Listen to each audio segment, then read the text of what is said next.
Okey, cikgu akan sambung peristiwa saling eksklusif muka surat 253 . Okey, apa maksud peristiwa saling eksklusif dan peristiwa tidak saling eksklusif? Okey. So, katakan kita ada 3 keadaan. Yang pertama, T adalah peristiwa mendapat nombor genap. Kemudian, keadaan kedua adalah U adalah peristiwa mendapat nombor kuasa 2 sempurna. Dan yang last sekali, V adalah peristiwa mendapat faktor bagi 9. Okey, so kena tahu dulu peristiwa mendapat nombor genap ni. Nombor genap ni nombor yang macam mana? Nombor 2, nombor 4, nombor 6, nombor 8. Nombor yang boleh dibahagi dengan 2 tu nombor genap. Okey, U adalah peristiwa mendapat nombor kuasa 2 sempurna. Kuasa 2 sempurna ni adalah 2 kuasa 2, 3 kuasa 2, 4 kuasa 2, 5 kuasa 2 dan seterusnya. Maksudnya sekarang ni 2 kuasa 2, 4, 3 kuasa 2, 9, 4 kuasa 2, 16, 5 kuasa 2, 25. Ini adalah kuasa 2 sempurna lah. Okey, V adalah peristiwa mendapat faktor bagi 9. Okey, faktor bagi 9 adalah apa-apa yang boleh darab untuk dapatkan 9. Contoh, 1 darab 9, 3 darab 3. So, 1, 3, 9 adalah faktor bagi 9 lah. Okey, so hubungan antara tiga-tiga keadaan ni digambarkan dalam gambar rajah Venn. Gambar rajah kat bawah ni. So, tengok bahagian T. T adalah peristiwa dapat nombor genap. So, dalam T ni dah ada 2, 4, 6, 8 nombor genap. Okey. U pula mendapat nombor kuasa 2 sempurna. Okey, kuasa 2 sempurna ni ada apa? Ada 4, ada 1, ada 9. Okey, cikgu lupa letak tadi. 1 kuasa 2 pun adalah kuasa 2 sempurna. Okey. Sekali, V adalah peristiwa dapat faktor bagi 9. Okey, faktor bagi 9 adalah 1, 9 dan 3. Okey, nombor yang tak terlibat dalam tiga-tiga keadaan ni kita letak kat luar, iaitu nombor 5, nombor 7. Dia bukan ada dekat T, bukan ada dekat U, bukan ada dekat V. So kita tengok daripada kat gambar rajah ni, kita tengok peristiwa T dan V. Okey, T 2, 6, 8 dan V 1, T 2, 6, 8, 4, V 1, 3, 9. Okey, T dengan V ni dia tidak boleh berlaku pada masa yang sama. Kalau T, T saja. Kalau V, V sahaja. Kawasan dia sahaja. Tak boleh pergi kawasan lain. Kalau T, T. Kalau V, V. Okey, sebab tu kita boleh kata T dan V adalah peristiwa saling eksklusif. Maksudnya dia akan duduk di bulatan dia sahaja. T dengan V. Okey, kalau kita tengok T dengan U. T dengan U, dia akan share satu elemen yang sama, iaitu 4 kat sini, T dengan U. Okey, bila dia share satu elemen yang sama, U pun ada 4, T pun ada 4, maka ia adalah tidak saling eksklusif. T dan U tidak saling eksklusif. Sama juga U dengan V. U dengan V pun dia share nombor 1 dengan nombor 9. Dia share 2 elemen yang sama. So, maksud dia tak saling eksklusif. Sebab dia share elemen yang sama. Okey, tengok keadaan ni pula. Okey, seorang murid dipilih secara rawat daripada kelas. Yang berikut adalah peristiwa A dan F. So, peristiwa A, murid memakai cermin-mata. B, ahli pandu puteri. C, lelaki. D, mendapat grade A dalam matematik. E, suka subjek matematik. F, murid mendapat grade D dalam matematik. Okey, so tandakan right peristiwa saling eksklusif atau peristiwa tidak saling eksklusif bagi setiap gabungan berikut. Okey, kita tengok A dengan B. A dengan B, murid pakai spek mata, dia pandu puteri. Dia boleh, kalau eksklusif tu dia macam ni, dia boleh pakai cermin-mata. Kalau dia pakai cermin-mata, dia tak boleh jadi pandu puteri. Kalau tidak saling eksklusif, maksudnya yang pakai cermin-mata tu boleh jadi pandu puteri. Dia dua-dua boleh jadi. A dengan B boleh bergabung. Kalau boleh bergabung, dia adalah tidak saling eksklusif. Okey. Yang kedua, B dengan C. B dengan C, ahli pandu puteri dan dia murid lelaki. Dia tak boleh bergabung. Ahli pandu puteri mana boleh murid lelaki. So, bila dia tak boleh bergabung ni, dia adalah saling eksklusif. Okey, B dengan D. B ahli pandu puteri, D murid mendapat A dalam ujian matematik. Dia boleh bergabung. Ahli pandu puteri ni boleh dapat A dalam matematik. Kalau dia boleh bergabung, dia tidak saling eksklusif. Eksklusif tu maksud dia kena yang dia seorang je, tak boleh campur. So tidak saling eksklusif maksudnya dia boleh gabung. Boleh gabung. Awak ingat macam tu je. Okey, next, peristiwa D dan E. Kalau D murid yang mendapat grade A dalam matematik, E murid yang suka subjek matematik. Okey, maksudnya yang dapat A ni suka, dia boleh bergabung lah. So dia adalah tidak saling eksklusif. Okey, kalau E dengan F, murid yang suka, E murid yang suka subjek matematik, F murid dapat D dalam ujian matematik. So dia tidak boleh bergabung lah. Kalau dia suka macam ni, dia boleh dapat D. So dia tak boleh bergabung, so dia eksklusif lah. Okey, last sekali, D dengan F.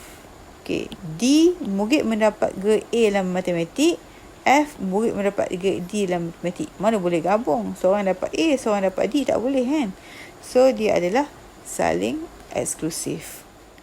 Okey, so yang petak hijau ni dia terangkan tadilah kan, macam mana peristiwa tu boleh jadi eksklusif dan tidak eksklusif. So secara amnya kita boleh kata peristiwa gabungan A dan B dikenali sebagai peristiwa saling eksklusif sekiranya tiada persilangan antara peristiwa A dan peristiwa B. Maksudnya tidak boleh gabung lah. Tidak boleh gabung. Kalau gabung, dia tak ada elemen. So dia adalah saling eksklusif lah. Okey, cikgu akan terangkan contoh 6. Seorang pekerja dalam sebuah kilang dipilih secara rawak, diberi A, pekerja gaji kurang pada 2,500, pekerja B perlu membayar cukai pendapatan, pekerja C pergi bekerja dengan menaiki kereta. Tentukan sama ada peristiwa berikut adalah peristiwa eksklusif atau tidak saling eksklusif. Okay, kita tengok zon informasi ni, dikata kalau pendapatan tu melebihi 34,000, dia perlu tahunan dia perlu mendaftar cukai pendapatan. So kalau 2,500 kita kali dengan 12 bulan, tengok tahunan ni berapa 2,500 kali 12, 30,000. So maksudnya dia tak perlu bayar cukai pendapatan lah. Tak perlu bayar cukai pendapatan. Okey, so A dan B. Kalau kita tengok peristiwa A dan B, pekerja gaji kurang pada 2,500, pekerja perlu membayar cukai pendapatan. So dia tak boleh berlaku sebab cukai pendapatan adalah 34,000 setahun kan. Kalau gaji 34,000 setahun, kita kira tadi tak sampai 34,000. So A dengan B dia tak boleh bergabung. So A dengan B adalah peristiwa saling eksklusif. Saling eksklusif. Kita buat ayat lah kan. Peristiwa A dan peristiwa B adalah peristiwa saling eksklusif kerana tidak boleh berlaku. Okey, yang B pula, A dengan C. Pekerja bergaji kurang pada 2,500, pekerja pergi bekerja dengan menaiki kereta. Boleh. Yang gaji kurang 2,500, dia naik kereta pula. Tak apa, dia boleh. So dia boleh berlaku. So dia adalah tidak saling eksklusif lah. Sebab dia boleh berlaku. Okey, yang C, B dan C boleh berlaku tak B dan C? Okey, pekerja baru bayar cukai pendapatan, pekerja pergi bekerja dengan menaiki kereta pun boleh berlaku. So dia tidak saling eksklusif. Sebab peristiwa ni boleh berlaku. Okey, cikgu buat satu soalan, praktis kendiri 9.3a nombor 1. Sebiji dadu adil di lambung, senaraikan peristiwa berikut diberi. Senarai peristiwa berikut diberi. Okey, P peristiwa mendapat nombor lebih besar pada 4, Q adalah mendapat nombor genap, A peristiwa mendapat nombor kuasa 2 sempurna. Okey, kalau nak senang, awak senaraikan dulu. Dekat dadu tu, peristiwa mendapat nombor lebih besar pada 4 adalah nombor 5, nombor 6. 2 nombor je lah kan. Dadu ada 6 je.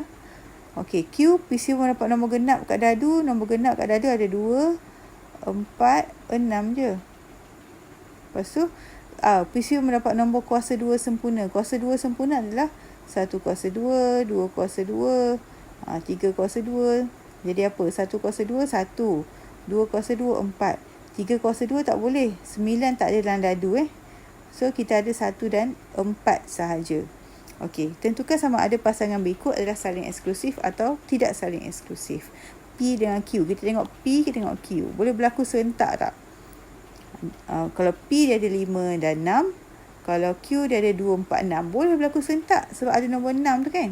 Masing-masing ada nombor 6. Maksudnya dia boleh berlaku serentak lah. Dia boleh berlaku serentak. Masing-masing ada nombor 6. So, bila boleh berlaku serentak, dia adalah tidak saling eksklusif. Tidak saling eksklusif. Okey, B. P dan R. Kita tengok pula P dan R.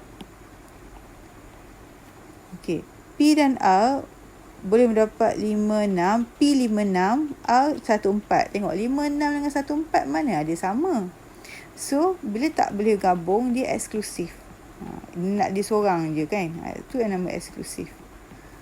Okey, Q dan R. Q adalah peristiwa mendapat nombor genap. R, nombor kuasa 2 sempurna. Ada tak elemen yang sama? Oh, ada, iaitu nombor 4. Yang sama kan? So, dia adalah tidak saling eksklusif. Kalau dia boleh gabung, dia boleh berlaku, maksudnya dia tidak eksklusif lah. Okey, kat sini kita nak keluarkan rumus peristiwa saling eksklusif dan tidak saling eksklusif. Okey, daripada segi gambar rajah, kita tengok warna hijau, kotak hijau yang belah kiri ni. Okey, bila dia tidak saling eksklusif, maksudnya dia ada benda yang dia boleh gabung. Dia ada elemen yang sama yang dia boleh gabung. Itu maksudnya tidak saling eksklusif. So, formula kita adalah A union B. Ni U ni maksudnya apa dia set dah kan. Okey, U ni adalah union ataupun kesatuan. Okey, A union B, A kesatuan B adalah P ni maksudnya kebangkalian. P depan ni maksud dia kebangkalian. So, kita boleh baca macam ni. Kebangkalian A union B adalah kebangkalian A tambah kebangkalian B tolak dengan kebangkalian bila dia bersilang. Ni nama dia persilangan, bersilang. Tempat bersilang ni lah yang warna hijau ni. Okey, maksudnya kalau dia nak cari kesatuan, awak kena ambil A, awak kena ambil B dan tolak kawasan bersilang. Sebab kita tak nak double, tak nak kira double. So, sebab tu kita tolak satu kawasan bersilang ni. Sebab kita tak nak kira double. Kalau kita tak tolak, maksudnya kita kira A, kita kira B, kita tambah pula tengah hijau tu. So, dia tak jadi. Okey. Kalau yang belah kanan ni, bila saling eksklusif, nampak dia tak ada benda yang boleh bergabung. So, nak cari kebangkalian A union B, awak hanya ambil PA tambah PB. Ambil PA dapat ni, PB dapat ni. Tak payah tolak apa-apa sebab tak ada yang bersilang. Okey, contoh 7. Gambar gajah yang di sebelah menunjukkan hubungan antara set semesta. Okey, ni lambang set semesta. A, B dan C. Satu nombor dipilih secara rawat daripada set semesta. Tentu sahkan rumus penambahan kebangkalian bagi setiap peristiwa bergabung berikut. A mendapat nombor genap ataupun nombor 5. Okey. So, kita tahu okey. Okey, untuk dapat nombor genap, kita kena pilih daripada bulatan A sebab bulatan A semua nombor genap. Okey. So, apa yang maksudnya untuk A ni, P, A untuk nombor genap atau maksudnya tambah tambah dengan nombor gandaan 5. Nombor gandaan 5 duduk kat satu tempat je, iaitu B, bulatan kecil tu. So kita tambah dengan P, B. So PA, kebangkalan A ada 4 nombor. 1, 2, 3, 4. 4 nombor.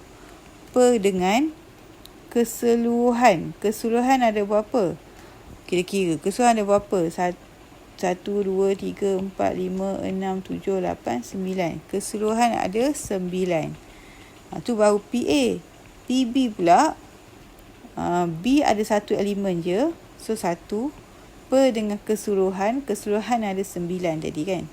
So bila kita tambah, 4 tambah 1 dapat 5 per 9. Okay.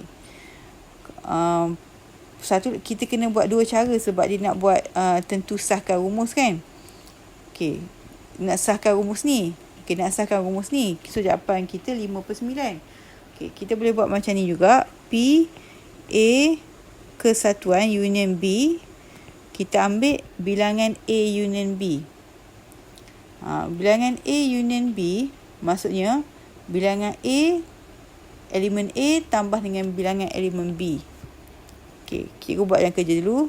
P, N tu bilangan A union B per dengan bilangan sampel. Okay, A union B maksudnya, okay, yang A union B ni maksudnya bilangan A dan bilangan B. So bilangan A ada 1, 2, 3, 4. Bilangan B ada 1. So 4 tambah 1 kita dapat 5. 5 per dengan keseluruhan, and S adalah N sampel. Semua sampel tadi kita kira dah 9 kan. Okey, tentu sahkan maksudnya kita kena dapat sama. Ni 5 per 9, bawah pun 5 per 9. Okey, B mendapat satu nombor genap atau nombor perdana. Okey, bila dia kata nombor genap atau nombor perdana, nombor genap tadi dekat A kan nombor genap. Nombor perdana adalah elemen dekat C. Tengok C, semua elemen dia nombor perdana kan. 3, 2, 3, 7, 5. Okey, so maksudnya kita kena cari P, A, union C. Nombor genap dan nombor perdana kan. Okey, bilangan A, union C per dengan bilangan keseluruhan.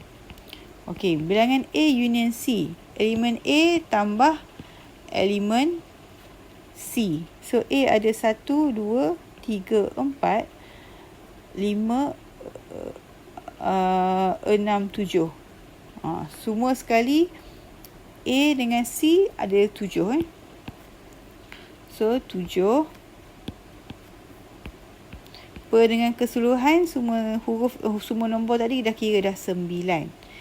Okey, kita kena tentu sahkan rumus penambahan. Okey, tengok A dengan C dia share satu tempat yang sama, iaitu yang diduduk oleh nombor 2. Dia share nombor 2 ni. Nombor 2 ni tempat dia share. So dia tidak saling eksklusif lah. Dia share kan. Okey, so bila share, rumus kita adalah PA tambah PC tolak PA persilangan bagi C. Okey, yang ni kita nak cari A union C Okey, PA ada 1, 2, 3, 4. Ada 4 elemen. So 4 per 9. Tambah PC ada berapa elemen? Okey, PC ada 1, 2 pun kita kira juga. 2, 3, 4. 1, 2, 3, 4. So ada 4 juga. C pun ada 4 elemen juga. Okey, A bersilang dengan C. A bersilang dengan C ada satu tempat macam cakap tadi. A bersilang dengan C ada satu tempat je, iaitu nombor 2. A bersilang dengan C. So adalah 1 per 9. So kita ambil lah 4 tambah 4, 8. 8 tolak 1 dapat 7. Okay, so macam soalan ni, awak kena cari dulu PA union B PA union C. Kemudian gunakan rumus penambahan. Rumus penambahan kita yang ni lah rumus penambahan. Ni untuk eksklusif. Yang ni untuk tidak saling eksklusif. Okey, contoh 8 8 kepingkat berlabel dengan nombor 8567 4567 8910. Okey, ni ada 8 nombor. Diletakkan dalam sebuah kotak. Seperingkat dipilih secara rawat di kotak itu. Okey, A adalah peristiwa mendapat nombor lebih besar pada 8. Okey, nombor besar pada 8 dekat kad tu adalah hanyalah nombor 9, 10, 11. Ini adalah nombor yang lebih besar pada 8. Okey, peristiwa B pula mendapat nombor perdana. Okey, nombor perdana adalah nombor boleh bagi dengan dia sahaja, iaitu 5, 7 dan 11. Okey, C adalah peristiwa dapat nombor genap. Nombor genap ada banyak tu, 4, 6, 8, 10. Okey, soalan. P, A atau B. Okey, dia nak tengok A atau B. So, kita tengok A, kita tengok B. Adakah A, B ni dia ada elemen yang sama? Ada iaitu elemen 11 ni. Dia ada elemen sama. Bila elemen sama, dia tidak eksklusif. Tidak saling eksklusif. Tidak saling eksklusif, rumus awak kena guna adalah PA tambah PB dan tolak persilangan dia. PA silang dengan B. So, PA, kebangkalian terdapat A adalah 3 elemen per dengan keseluruhan dia 8. Kebangkalian dapat B pun 3 elemen per 8. Okey, benda yang sama ada 1 je kan? Nombor 11 sahaja yang sama. So, 1 per 8. Tolak yang sama. Okey, so 3 tambah 3, 6. 6 tolak 1 dapat 5 per 8.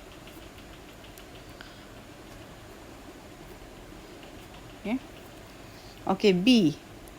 A atau C. Okey, sekarang ni kita tengok A atau C. Okey, A atau C pula. A ada atau C ada tempat yang sama tak? Ada kan? A atau C ni. Tempat yang sama dia apa? Okey, tempat yang sama cikgu hijaukan. Iaitu nombor 10 yang sama kan? Okey, so apa kita buat?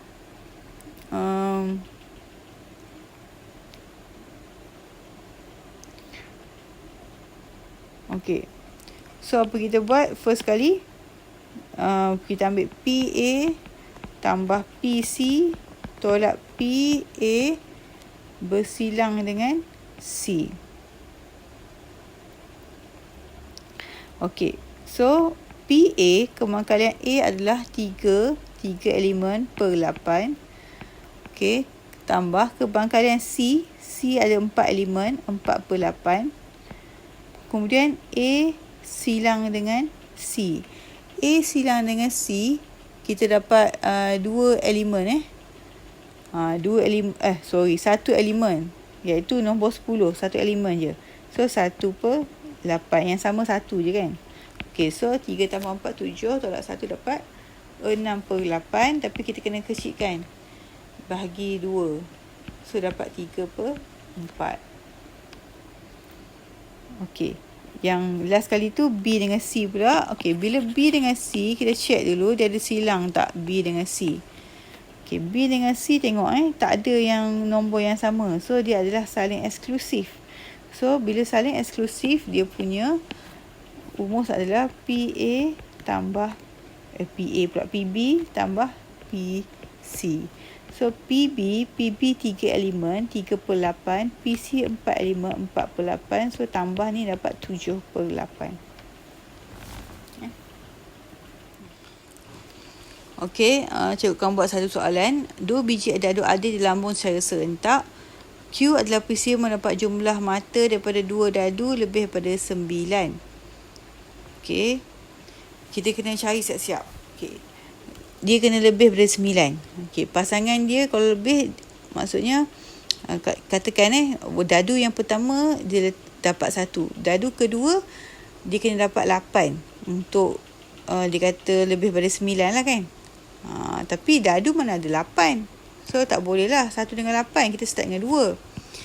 So 2 paling tinggi dadu 6 kan. 2 tambah 6 baru 8, dia kata lebih daripada 9 kan. So tak boleh start dengan 2, kita kena start dengan 3. Okey, kalau 3 dengan 6, Dadu pertama 3, dadu kedua 6. 3 tambah 6 baru 9. Dia nak lebih daripada 9. So tak boleh 3 dengan 6. So kita kena start nombor lain. Kita kena start nombor 4. Ni dadu pertama dapat 4. Dadu kedua kena dapat, okey, kalau 4, dadu kedua dapat 4 juga, baru 8 kan.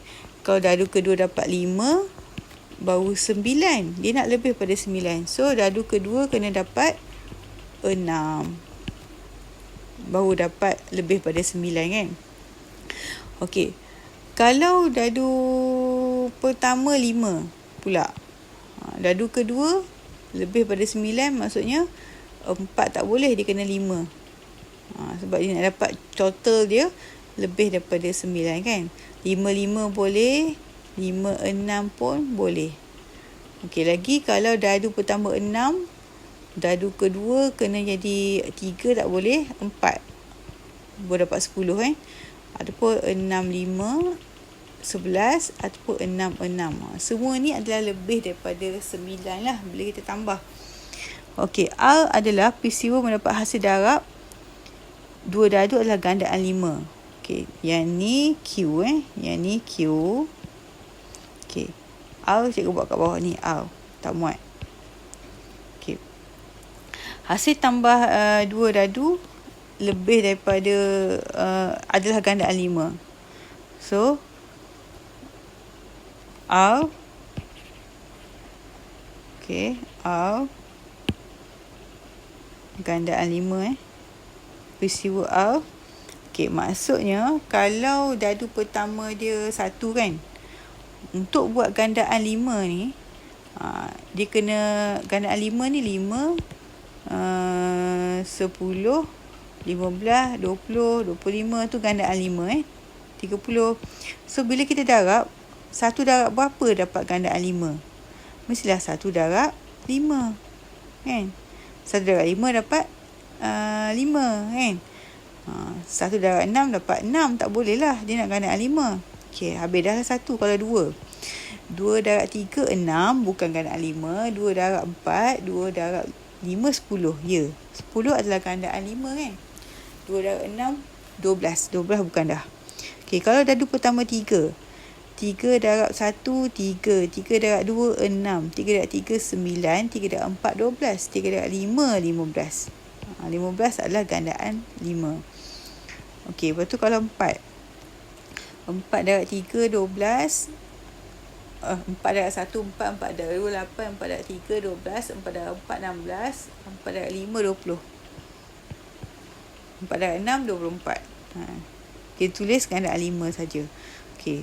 Kemudian kita kalau dadu pertama 5 pula, dadu kedua boleh 1 ataupun 5 2 ataupun 5 3 ataupun 5 4. Okey, tu semua yang R punya.